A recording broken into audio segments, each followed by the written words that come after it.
Good evening and welcome to this week's episode of Coach's Corner. My name is Dwayne Dwyer. I go by the Mindset Coach, My name is the Uncle Junior, and I go by the consistency coach. and we are your coaches for Coach's Corner. Listen, as always, it is an honor to be before you on this evening to share a conversation with you, to share a couple of insights, to go over some great talking points that me and my partner have decided to put together for this particular show. And as always, like I tend to say, if you're here and you're going to listen to this show and then go, get you a beer and watch something on TV and put your feet up on the coffee table and do absolutely nothing with it, then this may not necessarily be the place for you. But if you're looking to make an impact in your household, in your community, and the people that you know, love, and care about, then you're in the right place at the right time. So that being said, let me greet my brother and welcome him to the show because yeah, I miss you, brother. How you doing? Man, I'm doing good, man. Greetings to you, greetings to the chat, greetings to everyone who's here today. Man, I am doing good, man. Life. I was talking to somebody today and we were talking about seasons, and now, it's starting to turn fall and, you know, things are changing. And, we had some things that happened, in our family over the past few months or so like that. And, things happen and, it's just things happen in seasons, and, you always say, ebbs and flows, so, and it's just life, so I'm just happy to be here today, being able to share in this conversation. I took some notes. I was excited when I saw the topic and when I saw the questions, and I was like, man, I'm excited and I'm glad to be here. So, man, again, man, I appreciate you as always for, being open, when we first started talking about this show and this idea. I really, this show, even though it was an initial idea, it don't really matter where it came from. It's, what it blossomed into. There's can't really take credit for anything. It's just where we are today is because seeds were planted in us. You know what I'm saying? So now we are, gray beards, and we're starting to, return the favor and start planting seeds into others, as well as continuing to be good soil for other people to sow into us. I don't even know why I said all of that, man, but just happy to be here, man. I'm excited to be here this evening. No, I greatly appreciate all of that, and I give credit where credit's due. It was your idea, and we just had to come up with a name. And I don't even remember who came up with the name. Yeah. Like to your point, that part's not important. Yeah. But the collaboration piece, you ran across the table, and I said, it's funny that you say so, because I'm always looking to collaborate with somebody of like mind, and Yeah. I've always pegged you as that individual. Again, like I mentioned a couple of weeks back when we talked about purpose. When we first got started, you invited me on your show and welcomed me with open arms, and I learned a lot about YouTube podcasting from you because I was doing audio podcasting prior to. So it's an honor. I love what this show has turned into. I love the opportunity that we have to walk in our calling by virtue of our purpose and share our understanding of certain talking points, our understanding based upon what all these books back here may be talking about, practice and learned in our own life, and shared from a perspective of what I tend to call sifted understanding. This is the information that we're sharing that has been analyzed, and it pulled the mistakes out and took the lesson from the mistakes, and injected it into the information so that whoever hears it at that point, they are further ahead at the starting point than where we were when we actioned it. So this is definitely one of those conversations that I look forward to.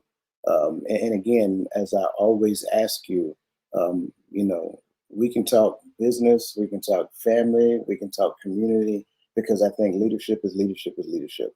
And I think too many times we focus on the business of leadership and we miss the heart of leadership. We talk about leadership in the business perspective, but we don't really talk about leadership in a home a whole lot. We don't really talk Mhm. about leadership in a community a whole lot.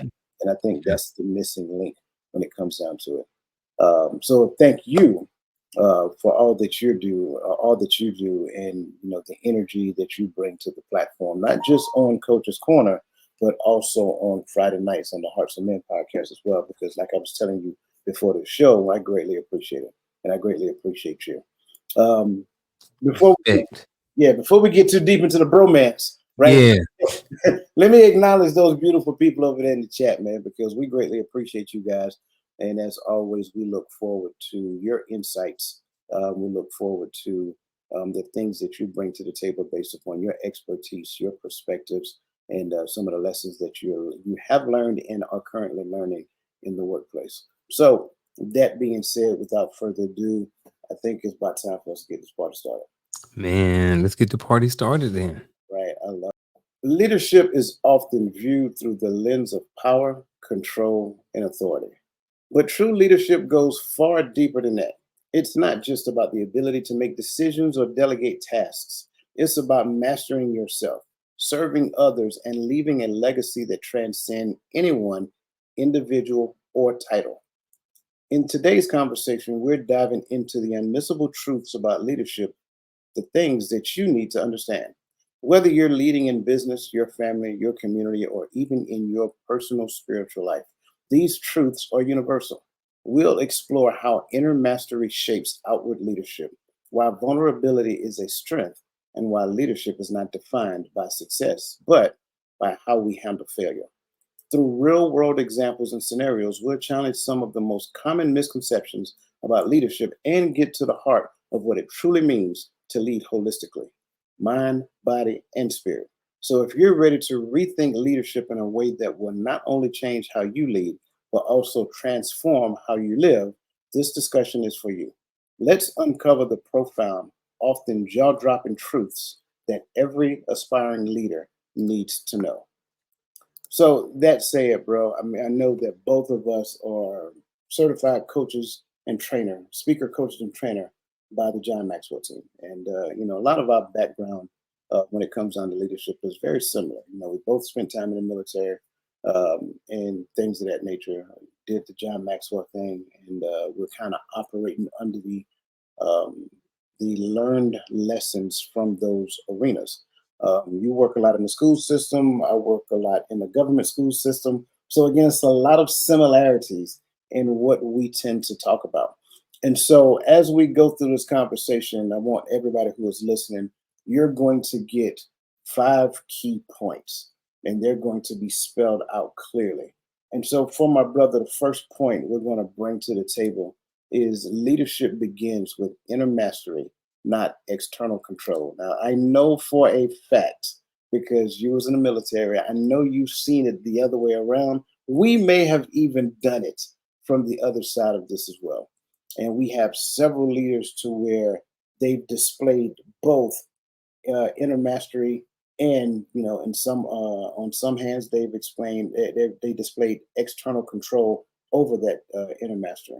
So the question that I want to ask you, my friend, before we can get this party started, what internal battles must a leader win before they effectively, and the key here is effectively, lead others? And I'm interested to see what the people in the chat are going to put in there as you're talking as well. The floor Oh is yours. man. Appreciate the intro, like what you said at the beginning, the whole leading up to this. What not the intro? What's it called? Leading. Uh, the lead in. Yeah. There's another word for it too that I was trying to think about. But I will say that here's how I'm going to start this. What internal battles must a leader win before they can effectively lead others? I will start by saying that in our heads, in our minds, I believe that there are always two. I don't want to say two people, but I'm gonna say two people, but it's almost like two perspectives or two different points, right? Coach mentioned we've been reading, we've been in the military, we've been certified at this, we've done these different things. So there's a lot of information in our brains, and that's part of the reason why we're here and trying to give some of this information back. Right, my head getting big enough, so I'm hoping if I can download some of it, maybe my head will shrink down a little bit, maybe my hair start growing or something like that. But I would say this: in our head, there are like two people who's always talking to us, and those two people determine, in most cases, what decisions that we make.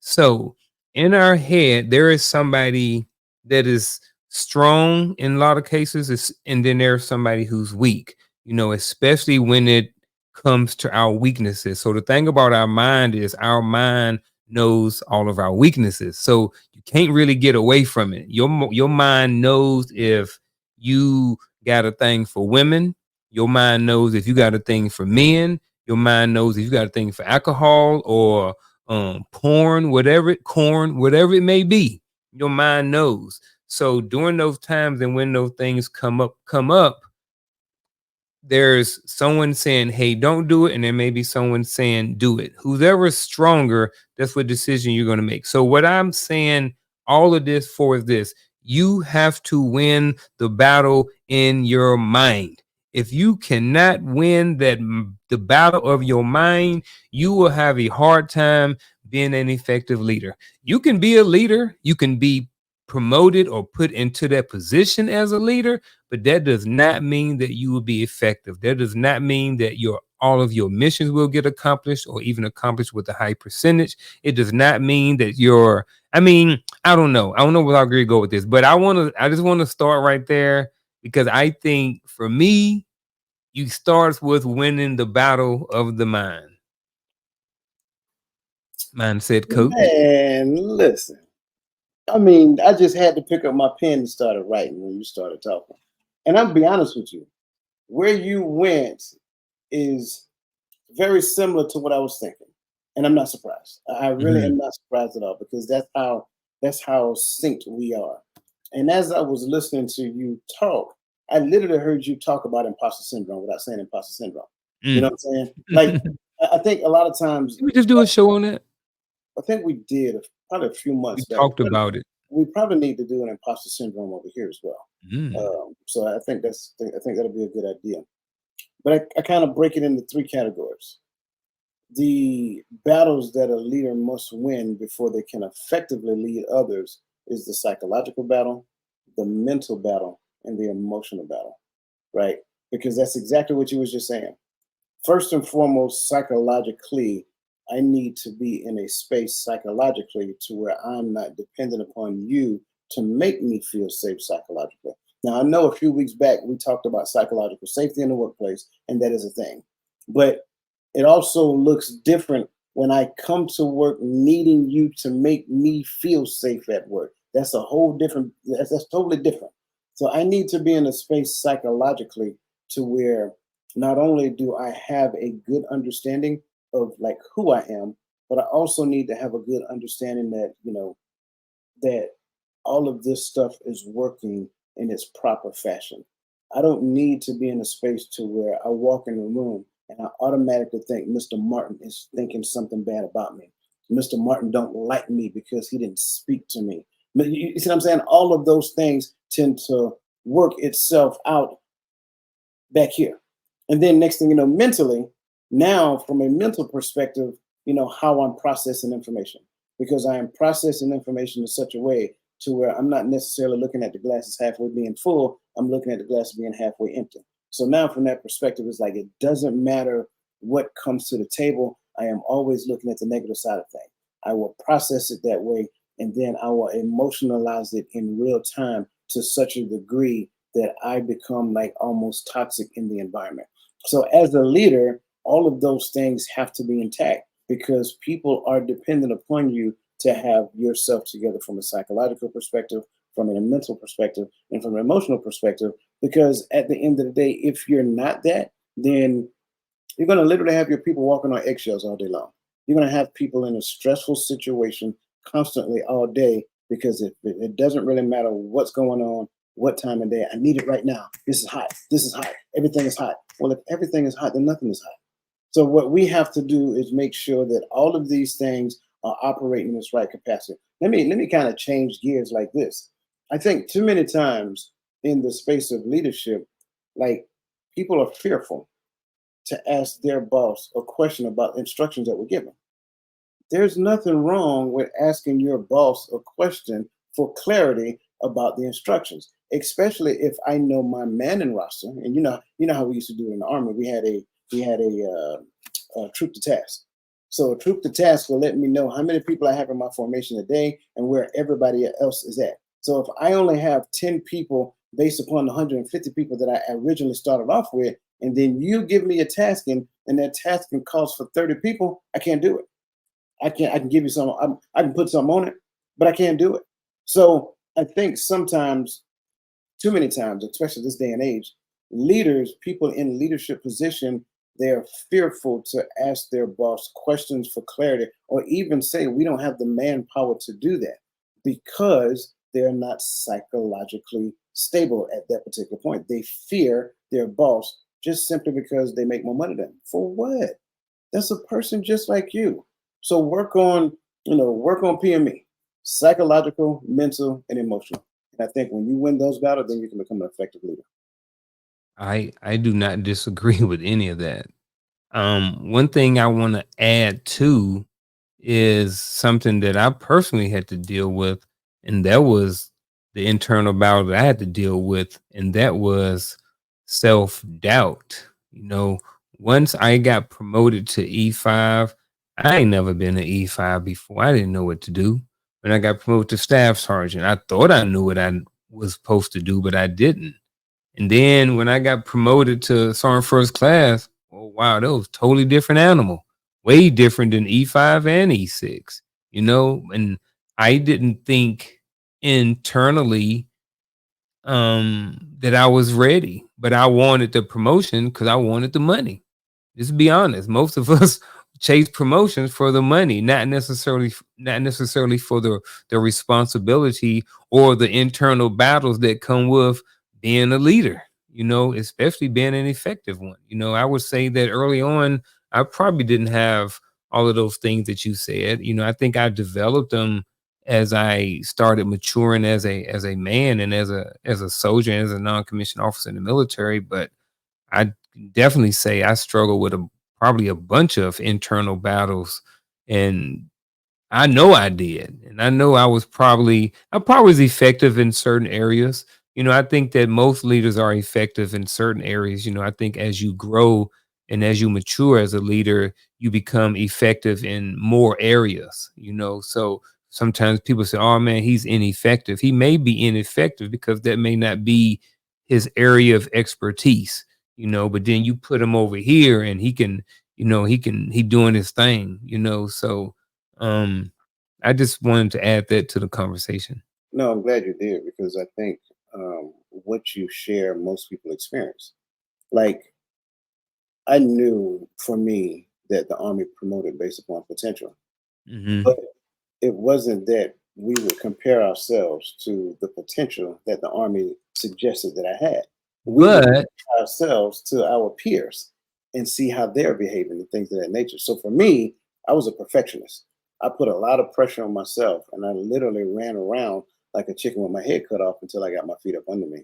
Go ahead, you about to say something. it don't matter though. Like I understand. Well, they promote on potential. However, when you throw that rocker on there, like it don't matter. Like, all right, son Dwyer, you just got promoted today. Hey, Mhm. you going down to Bravo Company, gonna take over a platoon. Absolutely. Yeah. And it's like, so yeah, I get that we get promoted off potential. Mhm. And I I'm mean, not, yeah, I'm- that's true for everybody because the reality of it yeah, is until you've actually worn those stripes and done that job, even if you've done that job, you haven't done it with the authority that that next yeah, promotion actually gives you, you yeah. know? So, okay. And that's what I was about to say. And that's why I Yeah. started off like what you articulate. I think everybody experienced. The issue is, and well, not the issue. When I talked about PME, right? So again, psychological, mental, and emotional. Being unaware of, so I'll say like wanting to do a good job. I say it that way. Wanting to do a good job because that's really what I believe everybody wants to do after they get promoted. They want to do a good job. Mhm. Now, the issue is that in my mind, I'm trying to figure out what do a good job look like, and the environment is giving me a response based upon what my output is. And that environment could include my supervisor, it could include my employees, it could include a number of different things. and I'm receiving all this information.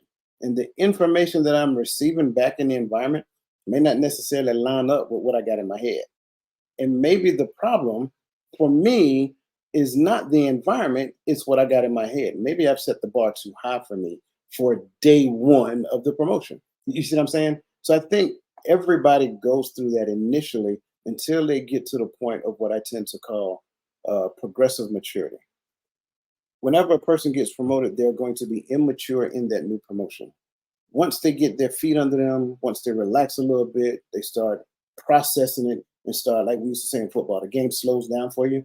When this environment slows down for you, and then you can start taking them and taking everything in stride, and you can make decisions that are actually healthy for everybody, not just keeping yourself out of hot water. Then that's when you've relaxed. That's when you've matured in that position, and then that's when you don't put that kind of pressure on yourself. But that's why I believe the whole issue behind this particular question has to stem from PME, because if we don't win the PME battle, then we're trying to survive. We're Yeah. not necessarily taking care of the people. We're trying to survive at this point. So survival comes first, right? I'm gonna put my mask on first, then I can put your mask on, and Man. so that's Yeah. that's how it actually works. So I'm glad you said that, because you're absolutely right, which is a great way to get from putting my mask on, now PME. Now I got to put somebody else's mask on, right? Which takes us to point number two. The most Mhm. powerful leaders are servants. What does it mean to serve others without expecting anything in return? And how does this shift a leader's influence? Mm. Man, have you ever been on social media and you see these people that'll go and do something, Habitat for Homes, or they'll go out and do something. They go serve food to the needy on Thanksgiving or something, and then they post a whole bunch of pictures bragging. And I'm not talking about the people, I'm not talking about everybody, but I know that some people are really doing it to get a response or a like or something like that. So I think um what it means to serve others is that you're doing it from a place of purpose, right? You're not doing it from a place for a like, for an applause, for a photo opportunity or anything else. You're doing it for the purpose. And I think that, as a leader, that's kind of how you have to be. You know what I mean? Because it takes a lot to be an effective leader. And an effective leader is going to influence in a certain sense. Because if the leader is stellar, and then those subordinates or the people up under them will rise. That's just kind of what I think. Yeah, I think it's more so about the purpose and not expecting, it's not for like a photo op or anything else. It's more so about the purpose. Yeah, I like that. Um, I would start off by quoting something from our mentor, John Maxwell. No one cares how much you know until they know how much you care. And I think that's indicative of this particular scenario here. When a leader, or when someone serves someone else without expecting anything in return, that is a that is the act of elevating someone higher than yourself in that moment. That is an act of recognizing that someone has a need, and it is okay for me to give them or provide that need for them without having any expectation, just because at the core of it all there's something in me that screams, you're human, they're human, it's okay to help them without, you need to pay me back kind of like deal, right? And I'm only using that as an example. It shouldn't be a tit for tat thing. Like you see a lot of that out here after Hurricane Helene, right? You see a lot of people helping a lot of people, and I think it's really sad that in most cases it takes a disaster like this to where you see helping someone else as a norm. Mhm. But it's only a norm in situations like this to where it should be a norm every day of our life. This should be something that we see all the time. So when you see someone serving people, like you mentioned, serving a homeless, going to like some type of shelter and feeding and, just giving somebody something that they need. Or it doesn't necessarily have to be a thing of need. You know what I'm saying? It can be a thing of recognizing who they are and what they do and what they're doing is for a higher calling or a higher purpose than what you can even understand. Um, I think it speaks to something, a power that's working behind the scenes that is uh, that is much more profound than we could ever understand. And how does that shift a leader's influence? Well, again, no one cares how much you know until they know how much you care. To someone else, they believe, at least from a objective perspective, they believe that you care. And I think that's what every employee, every child, every spouse, every person in the community, I think that's really what people want. People want to know that someone else cares for them. Like, it's a very disheartening thing to imagine someone growing of age, senior, and being in a house alone and no one there to hear them scream or yell for help if something was to happen to them. That's a very disappointing image to have in your head. But I think that image, although it was very graphic on this end, is really what I see a lot when I look around in society because everybody's focused on their own little thing. They're more concerned about themselves, them doing a good job, them looking good in front of their supervisor. If there's a thing, like I use you for an example because what you said earlier, like huge, humble person, you know what I mean? Very humble. I don't mind giving him the accolades, but I can appreciate the fact that he didn't want to say, "Hey, I thought of this." No, I'll tell it. You thought of it. You know what I'm saying? I give the credit to you, right? That's not what you see in society. I did that. I put that together. That was me. That was me, supervisor. Yeah, yeah, yeah. Oh, that slide deck. I did that. I did a majority of that. I did a majority of that. Instead of we as a team did it. It's very disheartening for people to at any given point in time want to be important. But we once we change that around, just switch it a little bit. It's okay to be important. Just let somebody else deem you as being important. Instead of looking for somebody to say, hey, coach is important. Coach need to put forth the effort to be important in somebody's life. Give me something to appreciate you for. I remember we said that a while back. Give me something to appreciate you for. And I promise you, you ain't got a panda for me to appreciate you. I'm going to appreciate you in private. I'm going to appreciate you abroad. Everybody going to know your name because you ain't got to say it. I'm screaming. I think that's the thing when it comes down to this right here. Serving others is what we were put on this earth to do. And when a leader focuses on climbing the corporate ladder, I'm not saying that you won't climb the corporate ladder. I just say don't make that your main focus. Focus on empowering your subordinates, putting them in positions to where they can be the best versions of themselves. And then when you're in the board meetings, when you're sitting in front of, said individual, let me recognize first and foremost before we move forward. I want y'all to understand none of this could have been possible if it wasn't for Mr. Martin over there. So I want to give a shout out to Mr. Martin before we get because he worked really hard on this project, and I seen him do it with my own eyes. So I think when we do stuff like that, it speaks volumes to the person who's actually listening. Yeah. I agree, and I think it's not that people expect it, but it's just like it's just good to know that somebody recognized my hard work. I don't need it, but it's like, man, I'm not just a paycheck. They're not just taking me for granted. You know what I mean? So I definitely get that. Um, One thing I wanted to add to it, I think, to this question, especially the end part of it, how does it shift a leader's influence? I think it shifts the leader's influence when you serve others without expecting anything. When you shift when it shifts from just being a person of authority to a person of influence. So 'cause I think initially when you're put in that position, you get newly get promoted, say, all right, Sergeant First Class Dwyer, this where you're gonna be, this your platoon.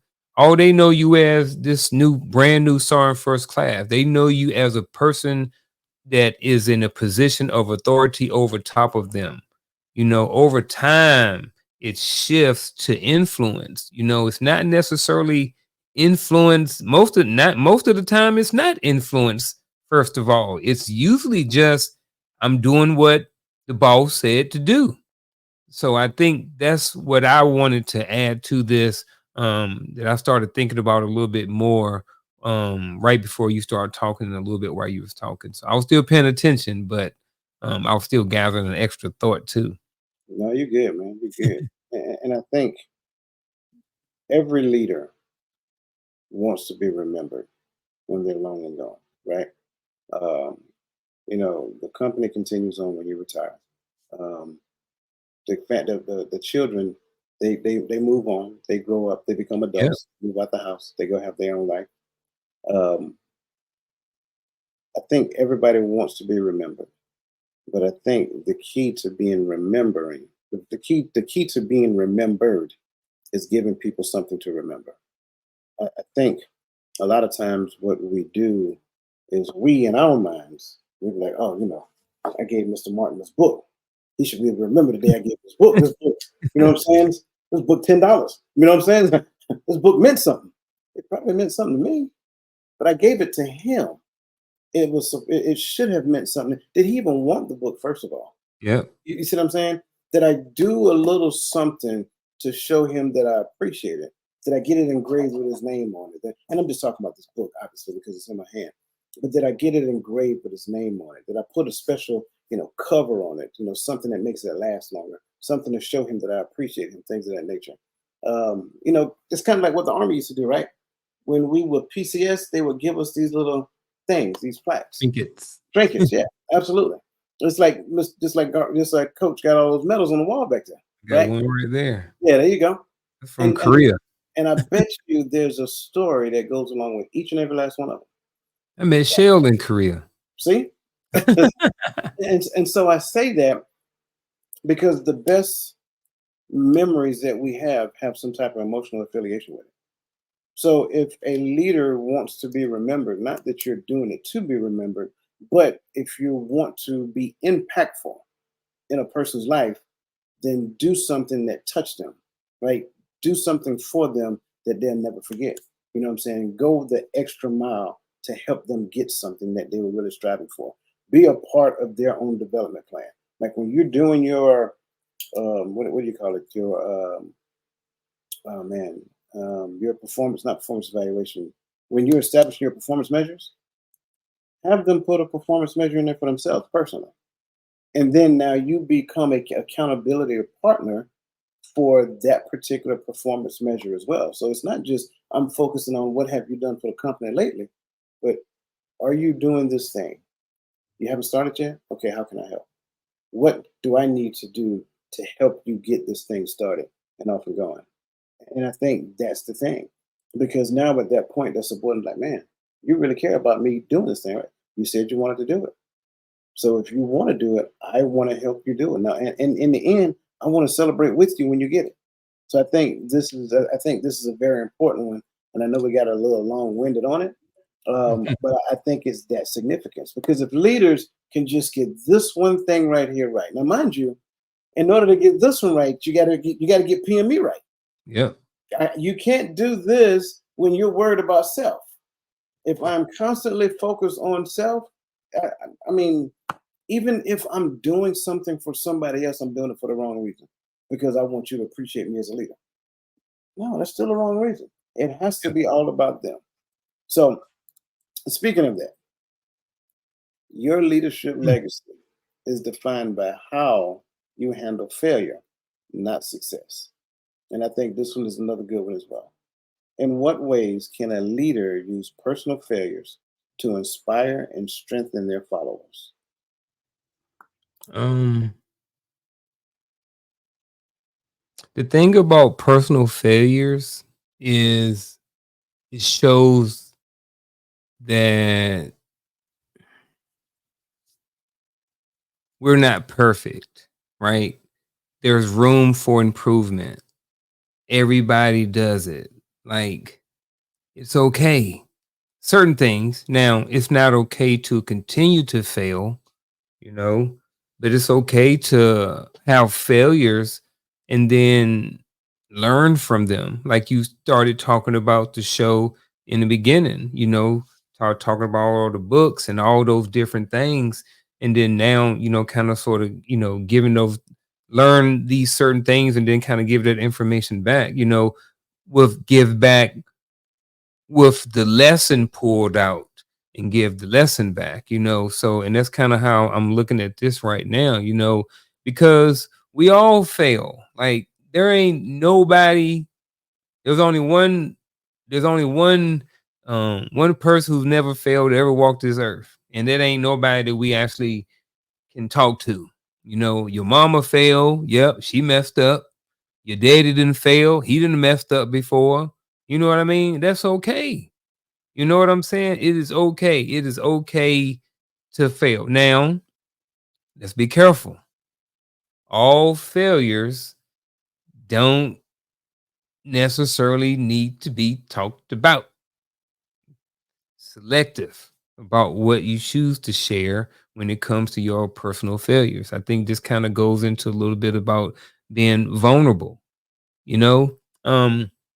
I look at it like this, I'm everybody knows if you've been on here, some people know that I'm training for a marathon right now. So I'm running a marathon next month. And I have a whole bunch of running that I have to do. Well, life has been lifing, and I have dug down into my pocket and my bag of tricks, and I found a whole bunch of excuses over the last 2 weeks of why not to run. Right. But before then, I was on it and I was doing my thing. And, I had a purpose and I still do. But there were some times that I honestly failed at doing what I knew I was supposed to do. I made an excuse. I said, I'm not going to do it today, yada, yada, yada. Personal failure. I took accountability for it. I know I did it. But I'm also have used that at the same time. I think that that can inspire somebody once I complete this marathon, right? You say, yes, I had some hard days. Some days I did not want to get up. Some days I didn't get up. Some days I hit the snooze button. Some days I made an excuse and said that it was too wet outside and I am not going to run. However, once November 16th rolls around here and that marathon is complete, I can inspire myself. And that same inspiration can be used and shared with others and help strengthen them, their journey. Yes, I'm using the marathon, but that's just an analogy for anything that we go through in life. You know, whether it's our marriage, our relationship, there's personal failures that go in our relationship. There's sometimes we don't always get it right with people. There's some times that, not us, but there's sometimes that some people have said some negative things to someone in a relationship. So I just think, man, to say all of this, man, everybody fails. It is okay to fail, but it is not okay to stay down. You know, you can learn a lot from other people's failures. One thing you learn, and this was somebody told me a long time ago. He was like, man, one thing I learned about married people, he said, if I can learn from married folk what they go through, then when I get married, then I know not to do these certain things in my marriage.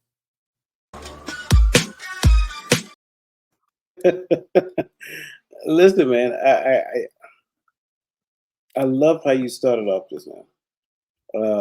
I think it's important for us to understand that failure is a part of the developmental process. But if I'm focused on myself and I have a need to look good, I have a need to be important, I have a need to be heard, I have a need to be seen. Like all of this self centered, egotistical way of being, it kind of stands in the way, and it makes it very difficult for me to move myself out of the way for the sake of my followers. There are some lessons that we will learn in life, in all aspects of the version of life that you're living. You mentioned, you know, marriage. I talked fatherhood initially. I think one of the most profound conversations that I can have with my sons is to help them understand that I made several mistakes as a man. And I don't ever want them to compare themselves to the perfect model of who I am that they have in their head. So my goal is to destroy the perfect model so that they can see the authentic version of who I am. I want to help them not make the mistakes that I made so that they can learn from those lessons. The only way you can get to that point is to get to the point to where you have done the PME. And it's not, and I don't want to give the impression that PME is a one-time thing, I'm done, I'm good. No, PME is a constant thing. You are constantly doing that thing over and over again, right? You're constantly analyzing your psychological state, you're constantly analyzing your mental state, and you're constantly analyzing your emotional state. And then the thing that you need to do is teach them PME as well. Well, newsflash, the same way I can do that as a father is the exact same way I can do that as a leader as well. Because sometimes you have to realize that some employees, like I kind of tell this to the officers when I teach, you're going to have some people in your formation, and this may be the first time that anybody spoke anything positive to them in their life. They may come from an environment where all they see is negativity. All they see is like the people that they know being incarcerated, things of that nature. They're stuck in this thing called survival. And day in and day out, that's all they do is survive. But then they decide to change their life, raise their right hand and said, I do. And then they ship off to the military. Next thing you know, they're standing in your formation and looking at you as their leader. And the thing that they're looking at is, man, you know what? I want to be a lieutenant, just like, you know, the consistency coach. I want to be a captain, just like the consistency coach. Captain consistency. Yeah, I like that. I like that. I want to do that. But that's the model of leadership that they have in their head. You have to help them to understand that that model that they have in their head is a model. Underneath this uniform is a human being just like you. I put my pants on just like you. I eat just, well, I may not eat like you. You know what I'm saying? It all depends where you're from, right? But I eat, I consume food just like you. There is nothing special about me. So we don't allow anybody else to keep us up on their mountaintop. We come off the mountaintop so that we can look them eye to eye. And then we help them to understand that, man, when I was in your shoes, I did the exact same thing. In fact, I probably did worse than what you're doing right now. So don't be so hard on yourself. Give yourself some grace. Recognize that you have the ability to look back over this situation and identify yourself in that situation. And then ask yourself the question, if you could go back and do it again, what would you do differently? Oh man, if I could do it again, I would do this differently, do this. That's a lesson. So take that lesson, which you say that you would do differently, ask yourself why you would do it differently, and then use that as a springboard going forward, because that situation will come again. And it mandates that you be the new person that you just created yourself to be after reflecting on that. See, that's the key about learning from our mistakes. That's the key of failure being part of the developmental process. If we never allow that failure to be a part of the development, then it's just simply that failure. And I know a lot of people tend to say, well, it's never failure until until you quit and give up. No, I go a step further. If I never go back and analyze my behavior when I did it the first time, I never learned the lesson that I was supposed to learn. And if I fail to learn the lesson when it comes back around, I'm gonna end up doing the exact same thing over and over again. If you think I'm joking, just look at some of these relationships. You got people in and out of relationships constantly. Why? Because they're never look at their own behavior. They're always talking about somebody else. So that's the thing that leaders do for the people that follow them. They pour into them at the level that they are as a leader, not allowing them to do the same things, but you pour the knowledge into them early so that they can progress at a faster rate. That's just kind of like my response to this because I think it's that important. I think it's that significant. And I think from a cultural perspective, I think we lack that a lot. Mm, Really do. yeah. I like it, man. I ain't adding nothing to that. I'm leaving that one alone. I'm good. I'm Well, you good. mentioned you mentioned vulnerability. You Yeah. mentioned vulnerability. And so that's point number four. Point number four is true leadership requires. It didn't say it was optional. It didn't say if you feel like it. It said it requires vulnerability, not just strength. So it's not absence of strength, right? It has to be a balance of both. So, in your opinion, fine sir, why is Fine, sir. vulnerability so crucial for building authentic relationships in relationship? All right. So I'm gonna start by using this and then sprinkling in a little bit of that last question when we start talking about um, um, personal failures to inspire and strengthen their followers. So, long time ago, there was this young man who joined the military. He ended up getting in trouble. He got busted from E2. He got busted from E3. He made E4, made E5, got busted from E5, went on to have a successful career, promoted to E7, had some special schools, earned some degrees, yada, yada, yada. That person is none other than the consistency coach, right? That story for some people can be a great inspiration. However, at some point I had to be very vulnerable I was very vulnerable when I was telling that story. Sometimes a long time ago when I was in the military because you don't really want everybody to know that you got demoted from E5 because the first thing they ask you is why did you get demoted? And then now you have to either tell them or not tell them the reason why. And maybe there's something very personal and I don't want to share. So bringing up your failures and being vulnerable what it can do is can help create an authentic relationship. So now I have a soldier who or a subordinate who got in trouble. And he stepped on it. He did something he wasn't supposed to do, even though every Friday night we give him a safety brief. Brother, don't go out there, don't drink drive. If you're going to do something, wrap it up. Don't take no drugs. Well, bro went out there, decided he went to a rave and he had a party and he came back and he smoked something he wasn't supposed to. And next thing you know, he got in trouble. Hey, brother, look, it ain't the end of the world. You got to take this punishment. You got to keep on moving. But SARS, look, bro, when you being vulnerable and you tell your soldiers, hey, look, man, it ain't the end of the world. I done been through some stuff too. You know what I mean? And I made it. You know what I'm saying? I still got promoted to E6. I still got promoted to E7. So I think that sometimes now what I have done is I've created a connection with this person. I let them know, hey, I'm human too. I'm real too. Just because I'm in a position of authority, I have to go through and had to go through the same troubles and obstacles that you had when I lived in the barracks. I had the same temptations you had when I lived in the barracks. I wanted to go to parties. I wanted to hang out with my boys and do stuff too. However, I wasn't able to do that. I did other stuff to get in trouble. I was a knucklehead in other spaces.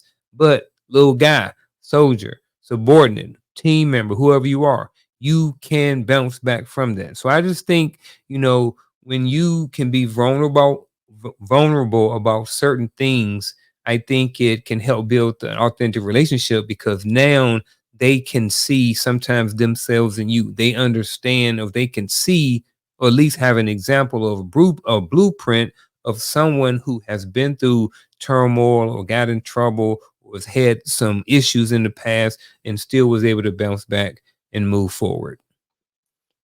Man, that was good. That was really good.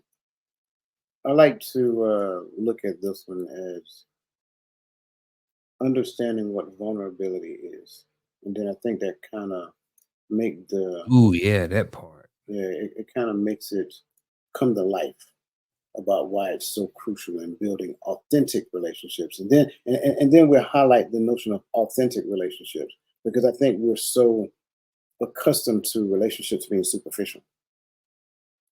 Vulnerability is a person's ability to remove the mask. It is their ability to not put the facade on in front of you. It's their ability to come from behind the podium so you can see the fullness of who they are. They no longer have the shame that accompanies the notion of, well, I want you to see me in a particular light, right? That's not their concern. They're not worried about what thoughts are going in your head about them because they have done the necessary PME that they need to do. Vulnerability shows that you are willing to fall on your sword for somebody else's sake. It's not all about me. It's not the self-centered approach to living. It's recognizing that the purpose of my life is for serving, to serve you, to do this. And so we'll sacrifice the little bit of humiliation that may happen in real time from a person who is not psychologically, mentally, or emotionally stable. We will sacrifice that little bit of humiliation in real time so that they can get the point, even if they haven't gotten it yet. Because trust me, at some point in time when we were younger, we probably snickered, when somebody was trying to be vulnerable with us. And then when they kind of brought that information full circle, we was a little embarrassed that we laughed, right? So that's what vulnerability is all about. Vulnerability by itself is strength. Right? And I kind of want to go back to this because I know a lot of time people view vulnerability as weakness, but it's not. It's the other side of strength. We look at strength as, young man going to the gym and bench pressing 300 pounds, strongman competition, standing up in the face of adversity, taking a bull by the horns, all kinds of stuff like that. But how strong does it take for you to bear it all and let everybody understand? I didn't have my dad when I was growing up. You see what I'm saying? That's vulnerability. Being that transparent to where you're not necessarily worried about a person looking at you sideways. You just want them to understand. I too understand your struggles. You know what I'm saying? So it's stuff like that. Well, that opens the door for authentic relationships to exist. Because the other side of it is that you're still hiding behind the podium. You're still wearing the mask. You still got the suit of armor on because you're afraid for them to see the frail body that's inside the suit of armor. And then you want a person to be in a relationship with that. But you have not exposed yourself to them yet. You only gave them a portion of yourself. And so as a father, as a leader, as a community leader, as a person who advocates for other people, you have to get to the point to where you are vulnerable so that they can understand like some of the struggles that you're going through, we go through them too. It's not just you. We have not arrived. As they used to say back in the days, our ship haven't came in yet. No, we're living in this world just like you. Some of your struggles you've experienced, we've experienced as well. We may have found a way, and then it's not a way out. I don't want to. I hate using that term because it's like, oh, we made it to paradise. No, paradise don't come into the afterlife. When we get to the point of recognizing the importance of vulnerability and becoming vulnerable and practicing that because we have done the necessary PME, then authentic relationship is available. We don't necessarily have to pester and whine and complain and say, oh, Mr. Martin don't like me. Well, Mr. Martin don't like you because you probably have not yet learned to be transparent and vulnerable with him. He sees in the midst of him talking to you on a daily basis, in the midst of him coaching you, you still kind of hide behind the mask. I don't want to bring out no props, but you still kind of hide behind the mask. You see what I'm saying? Yeah. Get from behind the mask. Be your authentic self. Be honest with yourself first. Once you do that, then you can become honest with everybody else. Leaders, you're not Superman. You're not Superwoman. Newsflash, none of your subordinates see you that way anyway. So stop trying to be that. That's part of the disconnect between you and your subordinates. Fathers, same thing. I know you want to be Superman to those kids. I get that. But you're not. You're just a man who just happened to be a father. And being a father is an honor. Mothers, same thing. We see you as a superwoman because of all you do. But guess what? You don't have to be superwoman. Be honest, be vulnerable, be transparent. I think people appreciate that even more because relationships at that point have a very prolific meaning in the lives of others. Yeah, man, you were spot on with all of that stuff. Um, the only thing I just wanted to add to is I think vulnerability, it also helps build trust.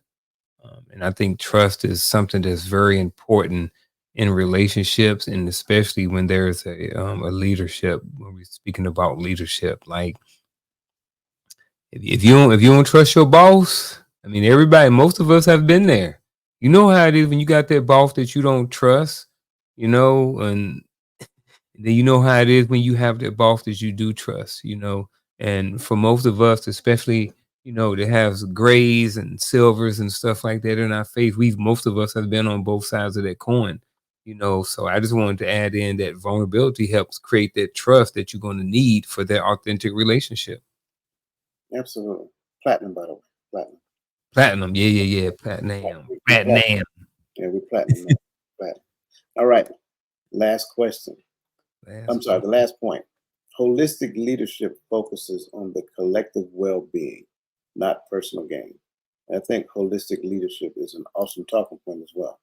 So, what are the consequences of leadership that prioritizes personal gain over communal or societal well being? Um, I would just start off by saying that I think sometimes it can cause division.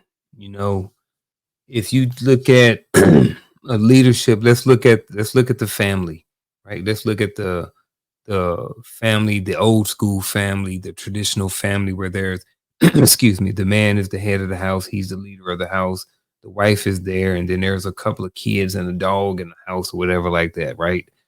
Once we see it all the time when we see men in social media, especially with entertainers, and you come across it on TV. You hear stories about people that where you hear the man of the house, or have focused a whole bunch on his career.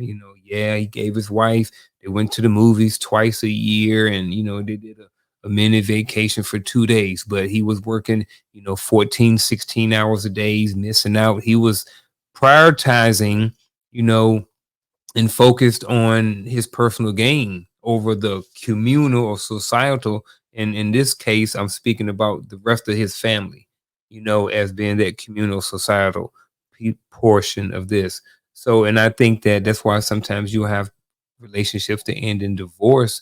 So I think that's a huge consequence of leadership that prioritize personal gain. Um, I think that it affects the relationships of the people that are in the communal or the society or the family. I think that it can create a space where there's not a lot of trust.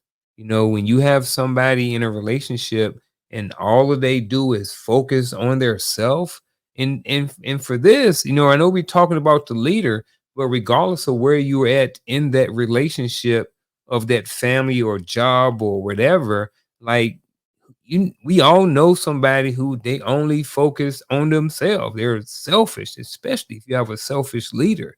I've worked for leaders before, and the only thing they wanted to do was well, I will start by saying this. In the military, at some point when I was in, the way they did promotions were, if you was an officer, then the officer above them, they could only give like one of five, I think, like above the best, right? And then everybody else was just pretty much success or good, right? So of those five people, only one could be the top dog. Whereas enlisted, me and coach in the same platoon, we have 10 of us. We all can get among the best, where over there, it wasn't like that.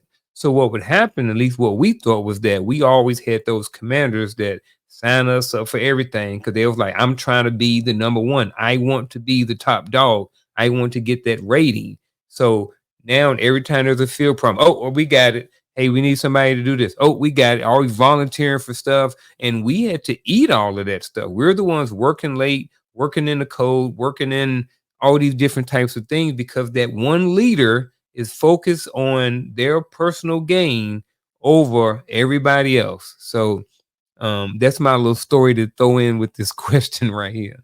No, I that's ain't good. like them guys. No, that's good because yeah, I remember those days. I Yeah, remember days feeling like I don't know, man, why are we doing this? yeah. It's constantly we being volunteer for stuff. You like, man, Bravo Company don't ever do nothing. Like, well, how Nothing. come we always get called to go to the Yeah. field? Them Yeah. jokers don't do nothing. PT scores suck. Weapons qualifications suck. Them jokers red. Then you realize they got a crappy commander that don't care. You know what I mean? To that point, the consequences of that is that you have your subordinate leaders looking at you sideways because at the end of the day, they don't think you're a part of the team. They don't think Yep. you care about the team in its entirety. They think you only care about yourself, and you will say, and they believe that you will sacrifice the team for your own gain, as Yep. opposed to you as a leader sacrificing yourself for the team. And not to belabor an awesomely told story, I just wanted to close the loop on the consequences based upon the story that you had because I think that was perfect. And I think when we look at that, I don't care who you are. You can be a parent, you could be a spouse, you could be a leader of an organization. It's the same. When it's all about you, then the team, whether it's the family, whether it's the partner, or whether it's the team at work, they really do get to the point of feeling like you will sacrifice them for yourself as opposed to Mhm. sacrificing yourself for the team. So that's just Yep. it. So that being said, man, let's kind of get into some of these true false because True false. you True know fizzle. we're gonna get after them. And one of these days, we got to get this Jeopardy thing going. We're gonna touch Mm. base on that because Yeah, yeah, yeah. I'm ready to do that. All right, true false. A leader's ability to control others is more important than their ability to control themselves. Man. Stop playing, My man. We know you man, waiting on the chat. Cut it out. bruh. My initial response was true. But then I think I was thinking about this the only true false question I read, and I got stuck thinking about the other side of it. Hmm. And then I didn't read the rest of them. Right. And I think I'd had a point to justifying the false. And I think I might have put it based in a situation.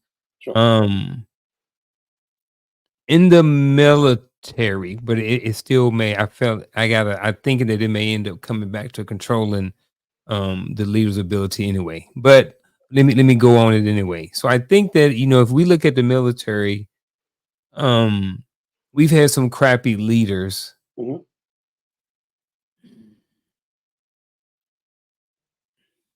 I don't know. I don't know. I'm just gonna go with true. I can't my thought won't come to me. I got you. But I so got I'm gonna go with true. But I think there's a false in there somewhere.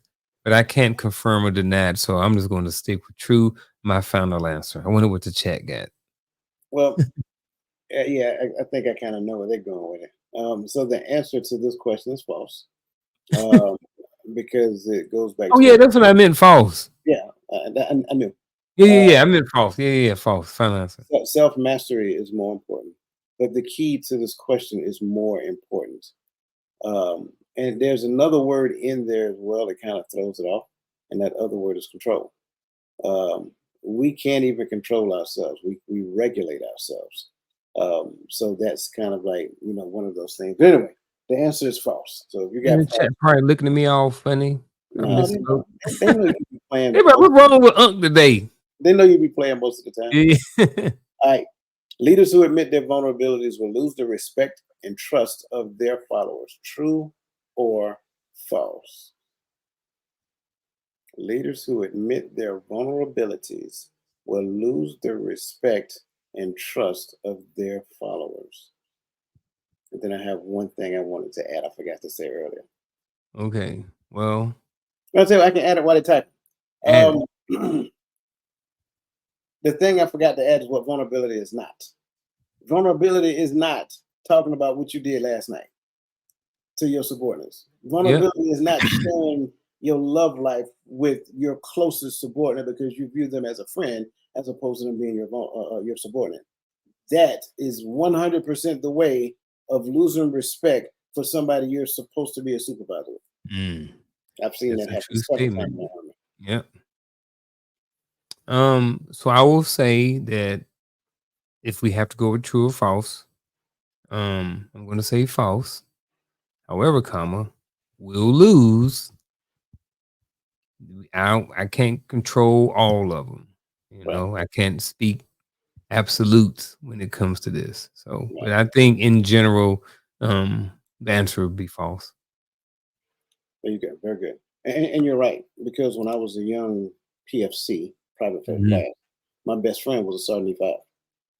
And we would hang out and, go to the club, whatever the case may be. But by the time we get back to work that following Monday, when he talked to me, I'm standing at parade rest. So there Yeah, are some people who are they are mature enough to handle it. But I, as a leader, do not take that risk. yeah, same. All right. The most effective leaders are those who prioritize their personal success and advancement over the collective good. True or false? The most effective leaders are those who prioritize their personal success and advancement over the collective good. The answer is false. I Outstanding. will say it is extremely exciting when what you prioritize lines up with the advancement and the success of the collective good. It is a good feeling. It is a good thing. And as a reminder to everybody, that is called holistic leadership. Holistic leadership is when you focus on the collective good. Okay. Moving on. Failure is a sign that a leader is not cut out for leadership. True. True. True. That Joker can't pass APFT. He do not to be need to be in charge of nobody's formation. Well, I mean, according to Army doctrine, you're not wrong. You're not wrong. But false. Yeah, that's just a failure in one area. It's like this guy could be a stellar leader. He just may not have discipline. You know, he Absolutely. may be ineffective in one or a couple of areas of their leadership. It doesn't mean that you throw out the whole NCO, you know, Absolutely. or the whole leader. All right. Last true false. In today's fast-paced world, of non-contiguous working environments, AI, and automation, servant leadership is an outdated approach, while holistic leadership is more current. True or false? In today's fast-paced world of non-contiguous working environments, AI, and automation, servant leadership is an outdated approach, while holistic leadership is more current. True or false? You read it twice, so they should be typing in right now. So I'm gonna chime in. I think false. I don't think it's an outdated approach at all. I think if anything, probably collabing them and working together is probably get a better outcome. We talk about our own personal leadership style, especially when we was in the military. You take a little bit of this, a little bit of Dwayne, a little bit of Gaddy, a little bit of Roland, a little bit of Martin. Now you got, you take the good part. You got a pretty darn good leadership there. You know what I'm saying? So I'm gonna say false.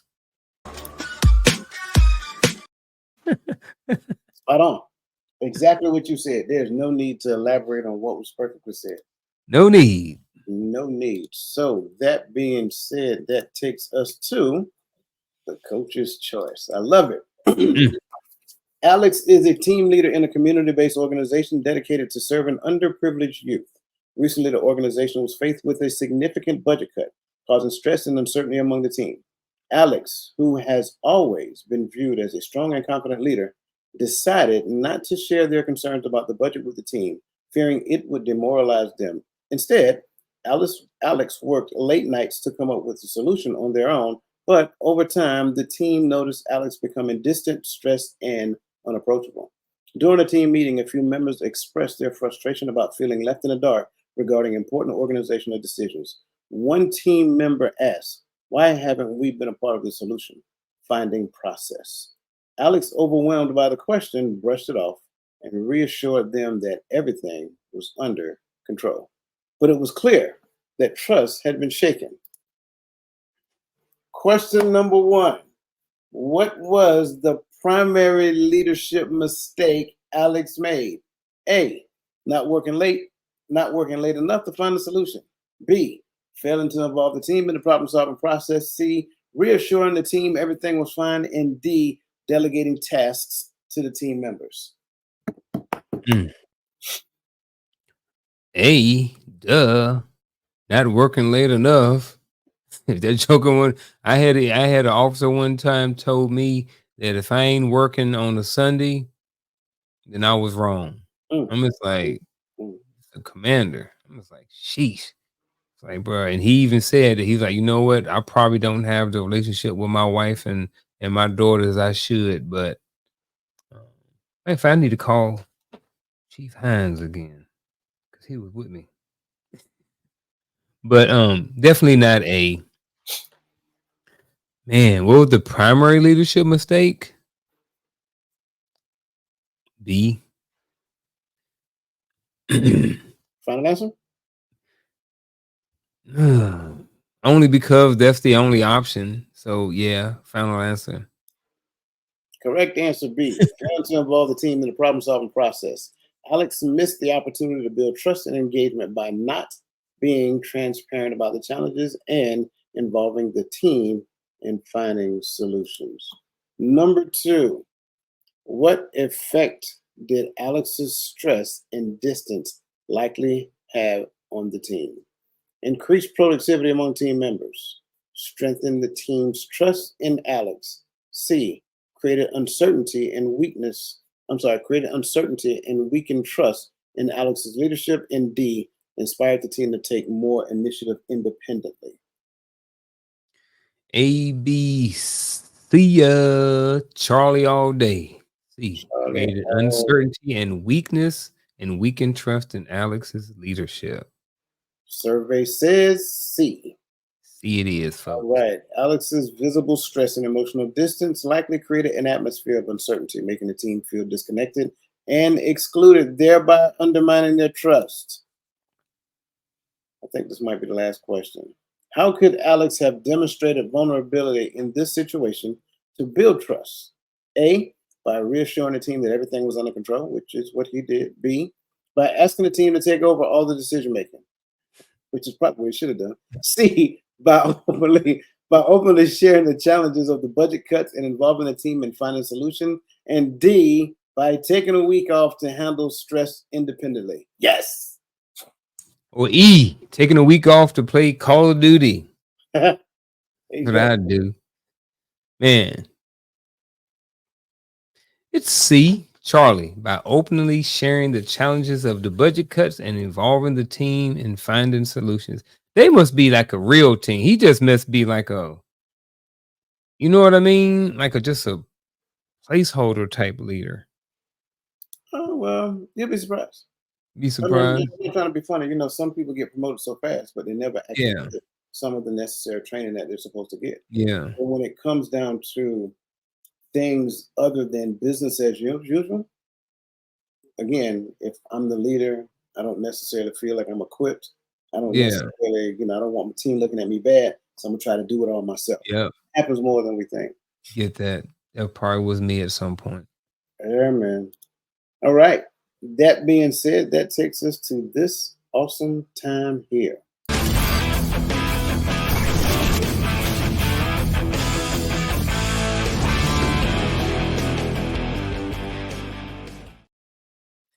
You've been going first a lot. I'm going first now. All right. All right. All right. So for me, my actionable advice this time is all about PME. I stress PME because I think PME is important, and PME is where we need to start. Psychological, emotional. Psychological, mental, and emotional. we need to do an inventory of where we are in all three areas. Where are you psychologically? Where are you emotionally? And where are you mentally? I would say take a notebook. Have a notebook with you everywhere you go. Whenever you feel a particular type of way emotionally, write it down. Write down the situation that caused you to feel it, and then ask yourself why. Write that down as well. We kind of went over something like this previously, but I think it's important for us to do this again now. Write down the PME as it pertains to that situation, right? Write down how you feel, write down the situation. What is it about the situation that made you feel that way, and how would you tie it psychologically? In other words, what is the underlying belief system that caused you to think about that situation in the way that you did, and actually drove the feeling behind it? If you're paying attention to what I'm saying, this actually goes all the way back to our conversation about emotions, and bring that into this play in this conversation now. So again, PME, right? Psychologically, mentally, and emotionally.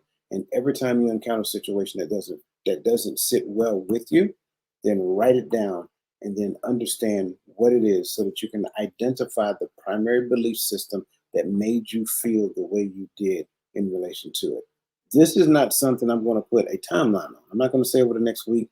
I'm not even going to say over the next month. I think this is something that you can do from this point going forward, even all the way up to the day that you leave and go home to glory. I think this is a great technique.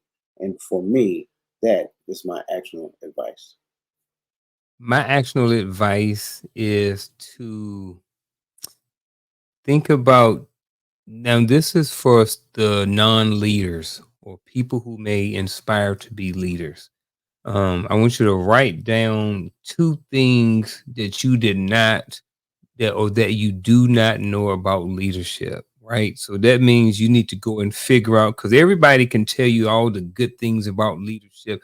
Oh, it's like this, and yeah, you're gonna get extra money, you're gonna get extra pay, and you're gonna be the boss, and then you can take lunch when you want to. They're gonna tell you all these glamorous things. You're gonna be in meetings all day, you don't have to be on the line working outside, yada yada yada. But for me, I'm gonna share with you two things that I didn't know before I became the leader. And the first thing is responsibility. One of the things that comes with being a leader is now you have an extra set of responsibility.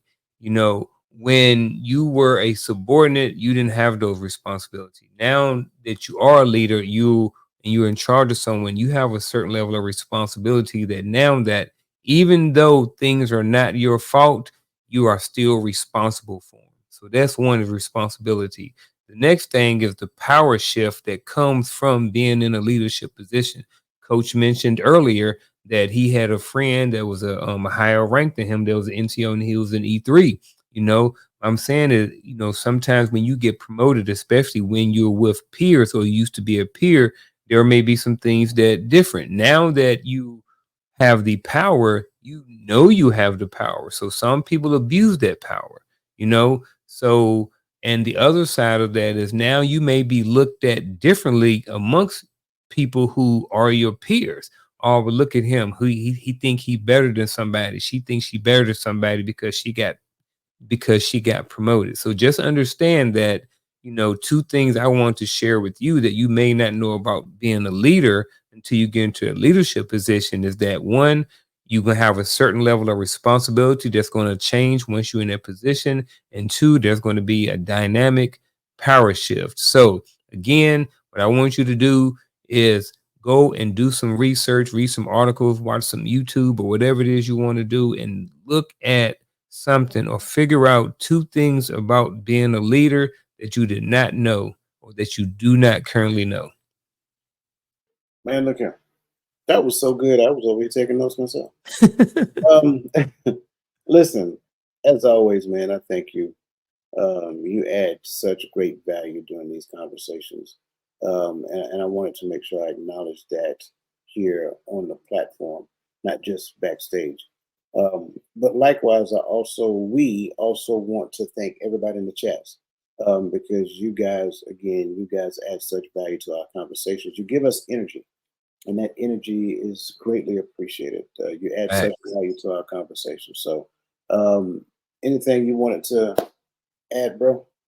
Now I'm gonna double down on that, man. I really appreciate you, and I really appreciate the chat, man. You know, like you said, they do bring that energy sometimes. Sometimes, you know, let's be honest, man. We don't always want to record. We don't always want to show. We have, I mean, we do. However, comma, we also have other things that we could be doing, but we actually enjoy being here. But sometimes, you know, we've had long days at work, and you know, we have family issues, or I mean, we go through, like you said, we here's some vulnerability and some transparency. We go through the same things that everybody else go through. We are not exempt because we are standing up here in front of a camera and a microphone.